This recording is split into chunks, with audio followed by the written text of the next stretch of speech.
na autoridade e no poder do nome de Jesus. Quero abordar aqui uns minutos a respeito de um assunto da palavra de Deus que poderá trazer grandes benefícios, irá trazer grandes benefícios para todos quantos ouvirem essa mensagem. Neste mundo turbulento que nós estamos vivendo, na era do fim, está havendo muitos desencontros, muita criminalidade, muitos atos horrendos efetuados por seres humanos que estão longe de Deus e longe da verdade e precisam tomar um novo rumo na vida, um novo caminho. A Bíblia Sagrada diz em Malaquias 3:18 que existe uma grande diferença entre aquele que serve a Deus e aquele que não serve a Deus. Então é preciso, além de todos os efeitos tomados pelas autoridades no tocante a esse assunto, há uma necessidade de haver um grande investimento também na disseminação do Evangelho, na semeadura do Evangelho, na divulgação do Evangelho, porque o Evangelho, onde o Evangelho entra a vida, entra a paz, entra a harmonia, entra a felicidade, e não existe desavença, discórdia, não existe morte, não existe crime, não existe consumo de droga. Onde o Evangelho entra a vida. Então nós precisamos divulgar mais o Evangelho. O Evangelho precisa ser mais disseminado, precisa ser ensinado particularmente dentro de casa, precisaria ser ensinado na escola, em todos os ângulos e segmentos da nossa sociedade, precisaria estar ali presente o Evangelho de Jesus Cristo, a palavra do nosso Deus Todo-Poderoso. E existe uma grande diferença entre o que serve a Deus e aquele que não serve.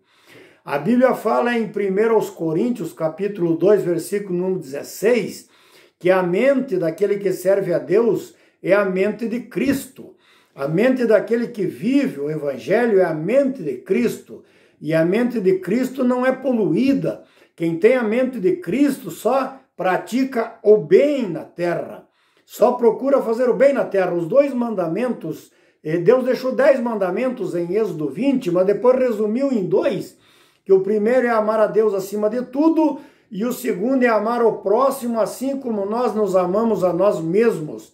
E se nós cumprirmos com o segundo mandamento, que é amar ao próximo como nós nos amamos a nós mesmos, o mundo seria muito melhor. Então, quem vive o Evangelho, quem procura aprender do Evangelho, seguir o Evangelho e guardar o Evangelho no seu coração, ele tem a mente de Cristo, tem uma mente despoluída, uma mente abençoada que só pensa no melhor, só age para que o bem se suceda na vida do seu semelhante. A Bíblia Sagrada diz na primeira epístola do apóstolo São João, capítulo 3, versículo 1, que nós somos filhos de Deus. Nem todos são filhos de Deus. Para ser filho de Deus é preciso crer e aceitar a Jesus. A Bíblia diz que Jesus veio para os seus, só porém os seus não o aceitaram, mas a todos quantos o aceitaram, mas a todos quantos se propuseram a segui-lo, a amá-lo e a obedecer os seus mandamentos, ele deu-lhes o direito de serem chamados filhos. Então nós somos filhos de Deus por consequência disso. Está escrito na primeira epístola de João, capítulo 3, versículo número 1, a seguir. A Bíblia Sagrada também fala no Evangelho de Mateus, capítulo 5, no livro das Bem-aventuranças, no Monte das Oliveiras.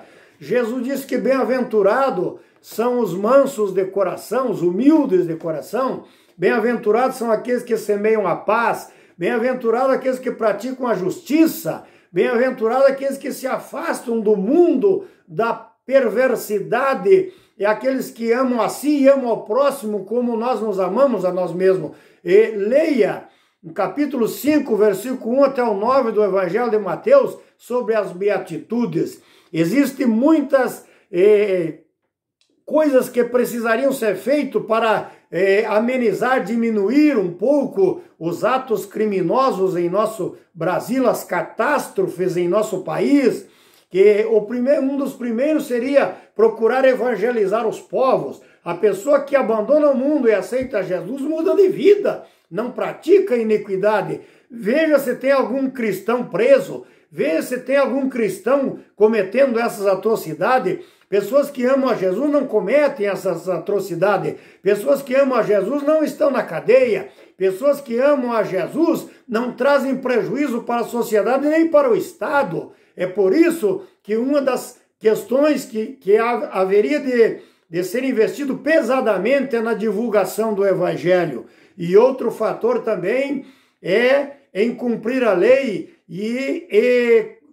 cumprir a lei e exercer a lei, o castigo, da maneira correta. A Bíblia diz no livro de Eclesiastes, capítulo 8, versículo número 11, que os homens se desencaminham e andam fazendo coisas erradas consecutivamente e reiteradamente, porque a lei é muito branda e muito conivente com esse tipo de coisa. Se existisse uma lei mais severa, uma lei mais que abrangesse, tivesse mais abrangência para botar o indivíduo no seu devido lugar, muitos iam pensar de cometer um delito, uma iniquidade, um feito maléfico. E por trás disso, meus irmãos, meus amigos e as autoridades que vão me ouvir, por trás disso há um trabalho maligno da parte de Satanás, trazendo prejuízo para a sociedade,